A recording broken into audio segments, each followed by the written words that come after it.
This is based on a book by Sarah Fordham, The House of Gucci. It was brought to my attention, funnily enough, by my wife, who's a producer, has done several things, not with me. So this would be the first thing I've ever done with Janina. And she said this is a really interesting story, and that was 20 years ago.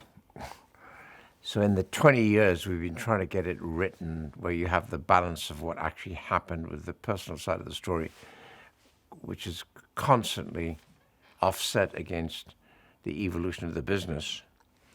And so it was an interesting thing of a family history, a grand family history, almost Italian royalty in the fashion industry, which led to destruction of the family.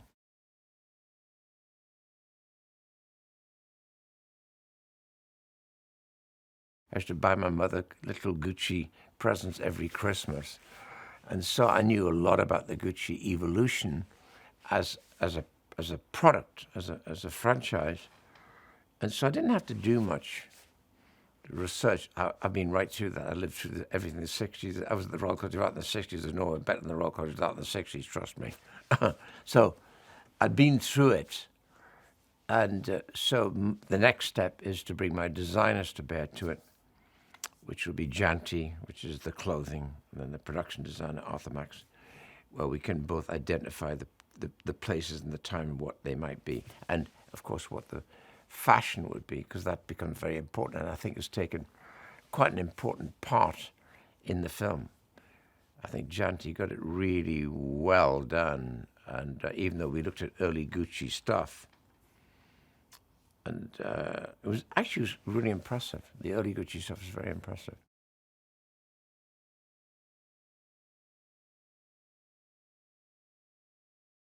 It's a young woman who is looking for a guy to marry. And I don't want to paint it in a misleading way, but she was certainly a girl about town who would enjoy her nightclubs and that thing, but she still lived with her parents at home. One day she met a man at a club who called himself Maurizio. She had no idea who this was, other than the fact he was extraordinarily polite, which she was not used to. Men aren't necessarily polite with girls in nightclubs and things like that. So she was impressive. She was impressed by him. This leads to, of course, her finding out who he is. And the Gucci in those days family would be just one step above or below royalty in Italy. So she suddenly realized how important he was, and I think she really went after him. You watch that evolution into, and I believe, if you're going to be very simplistic about it, it was love at first sight.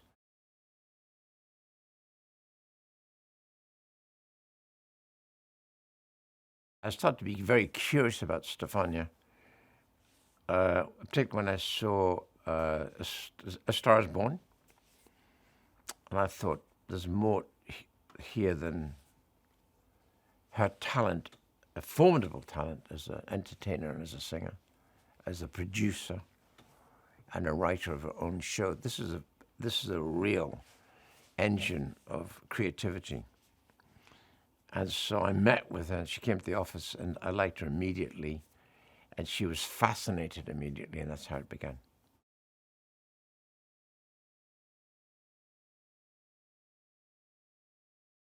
Sometimes a singer can also be a natural actor or actress, because that's what they do on stage when they're singing. They're so inside their own words as she writes them. So she's writing her own play, which she then sings.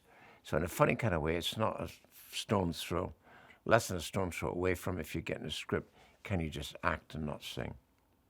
And so that became very apparent that she was very superlatively prepared for every line, more than normal in the whole story. So she didn't miss a beat on a line.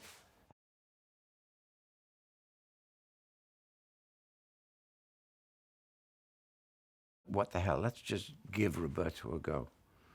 And within about 6 weeks, I was reading this on a Saturday morning thinking, holy shit, he nailed it. And that's how it happened.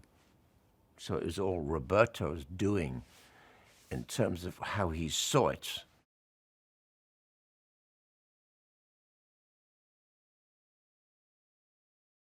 Adam Driver is a rare breed. He's one of the best in the business right now. And they come and go and they evolve and settle down or evolve and keep getting better.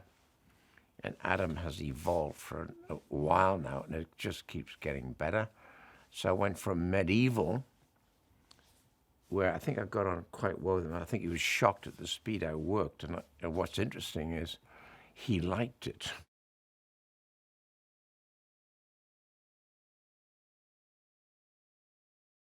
I think Maurizio was a very sheltered child, and then youth, and then as a young man was overtly protected by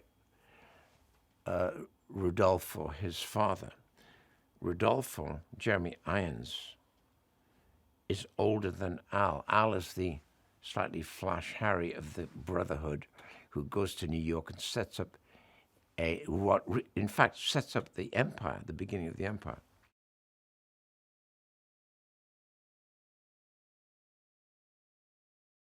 Rodolfo stays in Milan and Rome, mostly Milan, where he's happy and content with his very posh, high-end business. And I think he secretly never wanted to be a shopkeeper. He calls himself, I'm a shopkeeper. What he wanted to be was an actor. And he had been a film actor where he'd married a star in the 20s who was a German actress who had become a star in Italy, and where he fell deeply in love with her at a very young age, and she died of cancer at a very young age. So it's as if she was, engraved forever in that beautiful woman.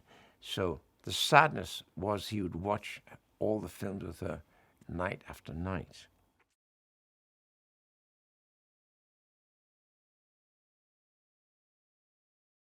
With Marissa, you're already starting off with a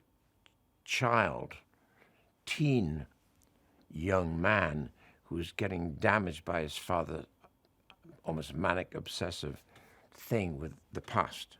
And that's where we begin. And Maurizio, the father, wants to be a lawyer. He doesn't want to be in the business. Maurizio does not want the business because he can see the business has kind of affected his father in a rather chronic fashion. His father never wanted to be the shopkeeper. He wanted to be the actor. So he sees a father who is only filled with regret. And that's where it starts.